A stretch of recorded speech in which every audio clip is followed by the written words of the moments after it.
কিন্তু আপনি পালানোর জায়গা পাবেন না ইনশাআল্লাহ। সরকারের এই সিদ্ধান্ত ঘৃণা ভরে প্রত্যাখ্যান করেছে। ইতিমধ্যে সকল ইসলামের রাজনৈতিক দল, বিবেকবান মানুষ, সামাজিক সংগঠন প্রতিবাদ এবং নিন্দা জানিয়েছে, রাস্তায় নেমে এসেছে। অনতিবিলম্বে প্রাথমিক বিদ্যালয়ে গানের শিক্ষক, ট্রান্সজেন্ডার শিক্ষক নিয়োগের এই সিদ্ধান্ত সরকারকে অবিলম্বে প্রত্যাহার করতে হবে এবং বাংলাদেশের 65,000 বিদ্যালয়ে পর্যাপ্ত ধর্মীয় শিক্ষক নিয়োগ করতে হবে। যুগের পর যুগ ধরে এদেশের ওলামায়ে কেরাম প্রাথমিক বিদ্যালয়ে ধর্মীয় শিক্ষক নিয়োগের সিদ্ধান্ত তারা আবেদন করে আসছে সরকারের কাছে, কিন্তু গত ফ্যাসিবাদী সরকার ইসলামের বিরুদ্ধে অবস্থান নিয়ে বর্তমানে দিল্লিতে অবস্থান করতেছে।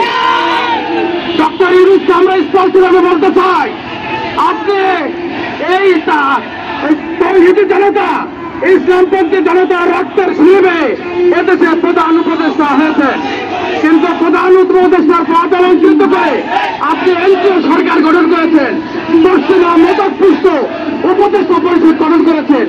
আর এই পরিষদের মাধ্যমে আপনি একের পর এক ইসলাম বিরোধী সিদ্ধান্ত, ইসলাম বিরোধী এজেন্ডা জাতির উপর চাপিয়ে দিচ্ছেন। নারী অধিকার, নারী বিষয়ক কমিশন যে রিপোর্ট দিয়েছে, একটি বাংলা একটি মুসলিম দেশে এই ধরনের রিপোর্ট কেউ কোনো মুসলিম দিতে পারে না। এরপরে আপনি আবার এই নতুন প্রজন্মকে ধ্বংস করার জন্য, ছোট ছোট কপি বাচ্চাদেরকে ধ্বংস করার জন্য আপনি পশ্চিম থেকে নীল নকশা এজেন্ডা এদেশে নিয়ে এসেছেন। আমরা স্পষ্টভাবে জানিয়ে দিতে চাই, অবিলম্বে যদি এই গানের শিক্ষক এবং ট্রান্সজেন্ডার শিক্ষক সিদ্ধান্তের নিয়োগের এই প্রজ্ঞাপন প্রত্যাহার না করা হয়, এই সিদ্ধান্ত বাতিল না করা হয়, ইনশাল্লাহ দেশের তৌহিদি জনতা দুর্বার কোন আন্দোলন করে তুলবেন ইনশাল্লাহ। আপনি হাসিনা তো পালানোর জায়গা পেয়েছে, কিন্তু আপনি পালানোর জায়গা পাবেন না ইনশাল্লাহ। তাই আমাদের স্পষ্ট দাবি, অনতিবিলম্বে এই প্রজ্ঞাপন প্রত্যাহার করুন এবং প্রত্যেকটা বিদ্যালয়ে এই ধর্মীয় শিক্ষক নিয়োগ করুন এবং ইসলাম বান্ধব কারিকুলাম তৈরি করুন প্রতিটা বিশ্ববিদ্যালয়, কলেজ, বিশ্ববিদ্যালয়।